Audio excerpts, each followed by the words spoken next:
Hello everyone. आज के इस वीडियो में हम लोग केमिस्ट्री के इंपॉर्टेंट ऑब्जेक्टिव को डिस्कस करेंगे और ये इंपॉर्टेंट नहीं, बहुत ही ज़्यादा इंपॉर्टेंट है। ठीक है, अगर आप इस क्वेश्चन को पढ़ के नहीं जाओगे तो बहुत पछताओगे। ठीक है, तो मेरा आपसे रिक्वेस्ट है कि प्लीज़ इन सारे क्वेश्चन को एक बार जरूर देखिए और वीडियो को शुरू से अंत तक देखिएगा। ठीक है, यहाँ पे प्रिंटेड वे में नहीं लिखा है, मैंने पेन से लिखा है, इसलिए आप लोग ये नहीं सोचेगा कि ये इंपॉर्टेंट नहीं है। ठीक है, हिंदी और इंग्लिश के कारण, ताकि हिंदी वाले बच्चे को भी समझ में आ जाए, इंग्लिश मीडियम वाले बच्चे को भी समझ में आ जाए, इसलिए मैंने यहाँ पे हिंदी और इंग्लिश में लिखने के कारण जो है पेन से कॉपी पे लिखा है सारे क्वेश्चन को और आपके पास लेके आओ, क्योंकि टाइपिंग करने में काफ़ी ज़्यादा टाइम लग जाता है। ठीक है, तो चलिए वीडियो को शुरू करते हैं। तो यहाँ पे देखिए फर्स्ट क्वेश्चन क्या कह रहा है कि oxidation number of gold metal is, ठीक है, यानी कि सोना धातु का ऑक्सीकरण संख्या होती है। तो आप सबको मालूम होना चाहिए कितना होता है, +1 जो होगा इसका करेक्ट आंसर हो जाएगा, 1 का ए जो होगा करेक्ट आंसर हो जाएगा। अब हम लोग सेकंड क्वेश्चन पे चलते हैं। सेकंड क्वेश्चन देखिए यहाँ पे क्या बोल रहा है कि which one of the following is lyophilic colloid, ठीक है, यानी कि निम्नलिखित में से कौन लायोफिलिक कोलाइड है। ठीक है, तो सेकंड का यहाँ पे करेक्ट आंसर क्या हो जाएगा, बी हो जाएगा, यानी कि गम जो होगा, गोंद जो होगा इसका करेक्ट आंसर हो जाएगा।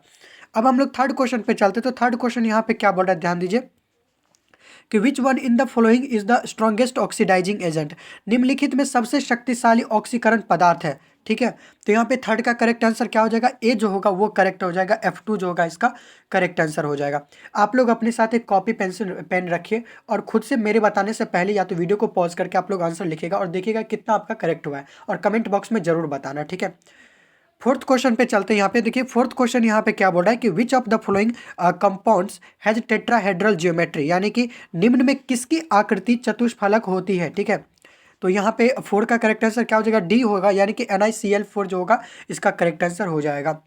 अब हम लोग फिफ्थ क्वेश्चन पे चलते हैं। फिफ्थ क्वेश्चन देखिए यहाँ पे क्या बोल रहा है कि T half for first order reaction is, यानी कि प्रथम कोटि अभिक्रिया के लिए टी हाफ का मान होता है। तो यहाँ पे फिफ्थ का करेक्ट आंसर क्या हो जाएगा, बी हो जाएगा, यानी कि 0.693/K जो होगा इसका करेक्ट आंसर हो जाएगा।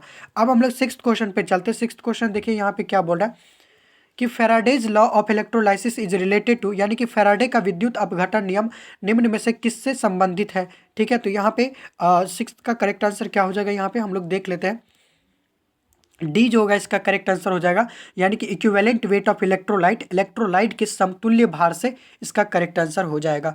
अब हम लोग सेवंथ क्वेश्चन पे चलते हैं। सेवंथ क्वेश्चन देखिए यहाँ पे क्या बोल रहा है कि सिनेबार इज, यानी कि सिनेबार कहा जाता है। तो आप सबको मालूम होना चाहिए इसका करेक्ट आंसर क्या हो जाएगा, 7 का ए जो होगा करेक्ट आंसर हो जाएगा, यानी कि HGS जो होगा इसका करेक्ट आंसर हो जाएगा। अब हम लोग एट्थ क्वेश्चन पे चलते हैं। एट्थ क्वेश्चन यहाँ पे क्या बोला है कि atomic mass is equal to, यानी कि परमाणु द्रव्यमान बराबर होता है। तो 8 का यहाँ पे करेक्ट आंसर क्या हो जाएगा, सी जो होगा वो करेक्ट आंसर हो जाएगा। देख लेते हैं यहाँ पे सी ऑप्शन क्या बोल रहा है, 1 सेकेंड। सी यानी कि sum of the numbers of neutrons and protons of an atom, यानी कि परमाणु के न्यूट्रॉनों की संख्या और प्रोटॉनों की संख्या जो होगा ये इसका करेक्ट आंसर हो जाएगा। ठीक है, नाइन्थ क्वेश्चन यहाँ पे क्या बोला है कि the main constitute of CNG is, यानी कि CNG में मुख्य रूप में होता है। तो यहाँ पे आप सबको मालूम होना चाहिए कि 9 का करेक्ट आंसर क्या होता है, मीथेन गैस जो होता है CNG में मुख्य रूप से होता है। ठीक है, अब हम लोग टेंथ क्वेश्चन पे चलते हैं। देखिए टेंथ क्वेश्चन यहाँ पे क्या बोल रहा है, 1 सेकेंड। टेंथ क्वेश्चन बोला है कि element found from sea water is, यानी कि समुद्री जल में पाए जाने वाला तत्व है। तो यहाँ पे 10 का करेक्ट आंसर क्या हो जाएगा, सी जो होगा वो करेक्ट आंसर हो जाएगा, यानी कि आयोडीन जो होगा इसका करेक्ट आंसर हो जाएगा। अब हम लोग 11th क्वेश्चन पे चलते हैं। 11th क्वेश्चन यहाँ पे क्या बोल रहा है कि criteria for purity of organic solid is, यानी कि कार्बनिक ठोस की शुद्धता का लक्षण है। तो यहाँ पे 11 का करेक्ट आंसर क्या हो जाएगा, बी हो जाएगा, यानी कि मेल्टिंग पॉइंट, यानी कि गलनांक जो होगा इसका करेक्ट आंसर हो जाएगा। ठीक है, अब हम लोग 12th क्वेश्चन पे चलते हैं। तो 12th क्वेश्चन देखिए यहाँ पे क्या बोल रहा है कि वैलेंसी ऑफ कार्बन इज, ठीक है, तो कार्बन का संयोजकता है। तो यहाँ पे 12 का करेक्ट आंसर क्या हो जाएगा, डी जो होगा इसका करेक्ट आंसर हो जाएगा, कितना चार्ज होता है ये इसका वैलेंसी होता है। अब हम लोग 13 क्वेश्चन पे चलते हैं। 13 क्वेश्चन यहाँ पे क्या बोला है कि single bond length between carbon carbon is, यानी कि कार्बन कार्बन एकल बंध की लंबाई है। तो यहाँ पे 13 का करेक्ट आंसर क्या हो जाएगा, सी हो जाएगा, यानी कि 1.54 एंगस्ट्रॉम जो होगा इसका करेक्ट आंसर हो जाएगा। अब हम लोग 14th क्वेश्चन पे चलते हैं। 14th क्वेश्चन नंबर यहाँ पे देखिए क्या बोला है कि alkyne gives which of the following reactions, यानी कि एल्कीन निम्न में से कौन अभिक्रिया देती है। ठीक है, तो 14 का यहाँ पे करेक्ट आंसर क्या हो जाएगा, ए, यानी कि एडिशन रिएक्शन जो होगा इसका करेक्ट आंसर हो जाएगा, योगात्मक जो होगा इसका करेक्ट आंसर हो जाएगा। अब हम लोग 15th क्वेश्चन पे चलते हैं। तो 15th क्वेश्चन देख लेते हैं यहाँ पे क्या बोल रहा है कि which one of the following is an electrophilic reagent, ठीक है, यानी कि इलेक्ट्रॉन स्नेही अभिकर्मक है। तो 15 का करेक्ट आंसर क्या हो जाएगा, ए हो जाएगा, यानी कि BF3 जो होगा इसका करेक्ट आंसर हो जाएगा।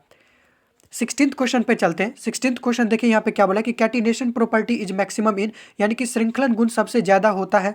तो 16 का करेक्ट आंसर हो जाएगा बी, यानी कि क्या चीज, कार्बन जो होगा इसका करेक्ट आंसर हो जाएगा। अब हम लोग 17th क्वेश्चन पे चलते हैं। तो 17th क्वेश्चन यहाँ पे क्या बोल रहा है कि organic compound must contain an element. तो 17 का करेक्ट आंसर क्या हो जाएगा, बी, ये भी, इसका भी क्या हो जाएगा करेक्ट आंसर, कार्बन ही जो होगा करेक्ट आंसर हो जाएगा। अब हम लोग 18th क्वेश्चन पे चलते हैं। तो 18th क्वेश्चन यहाँ पे क्या बोल रहा है कि the hybridisation of carbon in diamond is, यानी कि हीरे में कार्बन का संकरण है। तो आप सबको मालूम होना चाहिए कि डायमंड का हाइब्रिडाइजेशन कितना होता है, sp3 जो होता है इसका करेक्ट आंसर हो जाएगा, यानी कि ए ऑप्शन जो है वो करेक्ट हो गया।